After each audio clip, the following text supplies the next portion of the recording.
ನಮಸ್ಕಾರ ಸ್ನೇಹಿತರೆ. ದೀಪಾವಳಿಯಂದೇ ಧನಯೋಗ. ಈ 3 ರಾಶಿಗೆ ಶನಿಯಿಂದ ಅದೃಷ್ಟದ ಬೆಳಕು. ಹೌದು, ವೈದಿಕ ಜ್ಯೋತಿಷ್ಯದ ಪ್ರಕಾರ 100 ವರ್ಷಗಳ ನಂತರ ದೀಪಾವಳಿಯಂದು ಶನಿಯು ಧನ ರಾಜಯೋಗವನ್ನು ರೂಪಿಸಲಿದ್ದಾನೆ. ಈ ವಿಶೇಷ ರಾಜಯೋಗದಿಂದಾಗಿ ಕೆಲವು ರಾಶಿಗಳಿಗೆ ಸುವರ್ಣಕಾಲ ಶುರುವಾಗುತ್ತದೆ.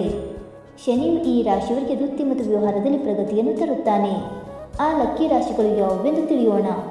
ವೈದಿಕ ಜ್ಯೋತಿಷ್ಯದ ಪ್ರಕಾರ ಗ್ರಹಗಳು ಕಾಲಕಾಲಕ್ಕೆ ಸಂಚಾರ ಮಾಡುವುದರಿಂದ ರಾಜಯೋಗ ಮತ್ತು ಶುಭ ಯೋಗಗಳು ಸೃಷ್ಟಿಯಾಗುತ್ತವೆ.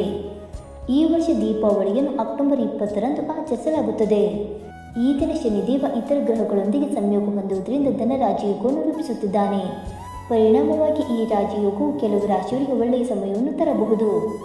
ಈ ರಾಶಿಗಳು ತಮ್ಮ ವೃತ್ತಿ ಮತ್ತು ವ್ಯವಹಾರಗಳಲ್ಲಿ ಪ್ರಗತಿಯನ್ನು ಅನುಭವಿಸಬಹುದು.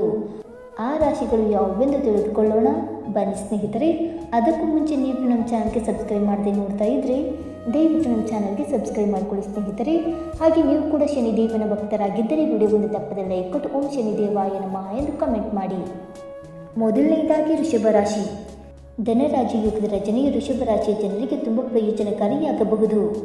ಏಕೆಂದರೆ ನಿಮ್ಮ ರಾಶಿಯಲ್ಲಿ ಅದೃಷ್ಟ ಮತ್ತು ಕರ್ಮದ ಅಧಿಪತಿ ಶನಿಯು ಲಾಭದ ಮನೆಯಲ್ಲಿರುತ್ತಾನೆ. ಈ ಸಮಯದಲ್ಲಿ ನಿಮ್ಮ ಆದಾಯವು ಗಮನಾರ್ಹವಾಗಿ ಹೆಚ್ಚಾಗಬಹುದು ಮತ್ತು ಉದ್ಯೋಗದಲ್ಲಿರುವವರಿಗೆ ಬಡ್ತಿ ಸಿಗಬಹುದು ಮತ್ತು ಈಗಾಗಲೇ ಉದ್ಯೋಗದಲ್ಲಿರುವವರಿಗೆ ಪ್ರಭಾವಿ ವ್ಯಕ್ತಿಯ ಬೆಂಬಲ ಸಿಗುತ್ತದೆ. ಈ ಅವಧಿಯಲ್ಲಿ ನಿಮ್ಮ ಪ್ರತಿಸ್ಪರ್ಧಿಗಳನ್ನು ಮೀರಿಸುವಲ್ಲಿ ನೀವು ಯಶಸ್ವಿಯಾಗುತ್ತೀರಿ. ನಿಮ್ಮ ಪ್ರತಿಷ್ಠೆಯು ಗಮನಾರ್ಹವಾಗಿ ಹೆಚ್ಚಾಗುತ್ತದೆ.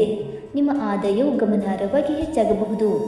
ಷೇರು ಮಾರುಕಟ್ಟೆ, ಊಹಾಪೋಹ ಮತ್ತು ಲಾಟರಿಯಲ್ಲಿಯೂ ನೀವು ಗಮನಾರ್ಹ ಲಾಭಗಳನ್ನು ನೋಡಬಹುದು. ಎರಡನೆಯದಾಗಿ ಮಕರ ರಾಶಿ. ಧನ ರಾಜಯೋಗವು ಮಕರ ರಾಶಿಯವರಿಗೆ ಸಕಾರಾತ್ಮಕ ಬದಲಾವಣೆ ತರಲಿದೆ. ಶನಿಯು ನಿಮ್ಮ ರಾಶಿಯಿಂದ 3ನೇ ಮನೆಯಲ್ಲಿ ಸಾಗುತ್ತಿರುವುದರಿಂದ ಈ ಸಮಯದಲ್ಲಿ ನಿಮ್ಮ ಧೈರ್ಯ ಮತ್ತು ಶೌರ್ಯ ಹೆಚ್ಚಾಗುತ್ತದೆ. ನಿಮ್ಮ ಕೆಲಸ ಮತ್ತು ವ್ಯವಹಾರದಲ್ಲಿ ನೀವು ಪ್ರಗತಿಯನ್ನು ಅನುಭವಿಸಬಹುದು ಮತ್ತು ಆತ್ಮವಿಶ್ವಾಸದಿಂದ ಮಾಡಿದ ಕೆಲಸವು ನಿಮಗೆ ಗಮನಾರ್ಹ ಆರ್ಥಿಕ ಲಾಭವನ್ನು ತರಬಹುದು. ಈ ಅವಧಿಯಲ್ಲಿ ನೀವು ನಿಮ್ಮ ಶತ್ರುಗಳನ್ನು ಜಯಿಸುವಿರಿ. ನಿಮ್ಮ ಪ್ರಭಾವವು ಹೆಚ್ಚಾಗುತ್ತದೆ. ಈ ಸಮಯದಲ್ಲಿ ನೀವು ಆಸ್ತಿಯನ್ನು ಸಹ ಖರೀದಿಸಬಹುದು. ನಿಮ್ಮ ಸಹೋದರರಿಂದ ಬೆಂಬಲವನ್ನು ಸಹ ಪಡೆಯಬಹುದು. ಇನ್ನು ಮೂರನೆಯದಾಗಿ ಮಿಥುನ ರಾಶಿ. ಧನ ರಾಜಯೋಗವು ಮಿಥುನ ರಾಶಿಯ ಜನರಿಗೆ ಪ್ರಯೋಜನಕಾರಿಯಾಗಬಹುದು. ಶನಿಯು ನಿಮ್ಮ ರಾಶಿ ಕರ್ಮಭೂಮಿಯ ಮೂಲಕ ಸಾಗುತ್ತಿರುವುದರಿಂದ ಈ ಸಮಯದಲ್ಲಿ ನೀವು ನಿಮ್ಮ ಕೆಲಸ ಮತ್ತು ವ್ಯವಹಾರದಲ್ಲಿ ಉತ್ತಮ ಯಶಸ್ಸನ್ನು ಅನುಭವಿಸಬಹುದು. ಈ ಸಮಯದಲ್ಲಿ ನಿರುದ್ಯೋಗಿ ವ್ಯಕ್ತಿಗಳು ಉದ್ಯೋಗಗಳನ್ನು ಪಡೆಯಬಹುದು ಮತ್ತು ಉದ್ಯಮಿಗಳು ಸಹ ಉತ್ತಮ ಲಾಭವನ್ನು ಅನುಭವಿಸಬಹುದು. ಇದಲ್ಲದೆ ಉದ್ಯೋಗದಲ್ಲಿರುವವರಿಗೆ ಶನಿಯ ಧನ ರಾಜಯೋಗವು ಹೊಸ ವೃತ್ತಿಯ ಅವಕಾಶಗಳನ್ನು ತರುತ್ತದೆ. ಈ ಸಮಯದಲ್ಲಿ ನಿಮ್ಮ ತಂದೆಯೊಂದಿಗಿನ ನಿಮ್ಮ ಸಂಬಂಧವು ತುಂಬ ಉತ್ತಮವಾಗಿರುತ್ತದೆ. ಸ್ನೇಹಿತರೆ, ಈ ಮಾಹಿತಿ ನಿಮಗೆ ಇಷ್ಟವಾಯಿತಾ? ಇಷ್ಟವಾಗಿದ್ದರೆ ವಿಡಿಯೋಗೊಂದು ಲೈಕ್ ಮಾಡಿ, ಶೇರ್ ಮಾಡಿ. ಹಾಗೆ ನಿಮ್ಮ ಅನಿಸಿಕೆ ಮತ್ತು ಅಭಿಪ್ರಾಯವನ್ನು ತಪ್ಪದೆ ಕಮೆಂಟ್ ಮೂಲಕ ತಿಳಿಸಿ ಸ್ನೇಹಿತರೆ. ವಿಡಿಯೋ ನೋಡಿದ್ದಕ್ಕಾಗಿ ಧನ್ಯವಾದಗಳು. Thank you so much.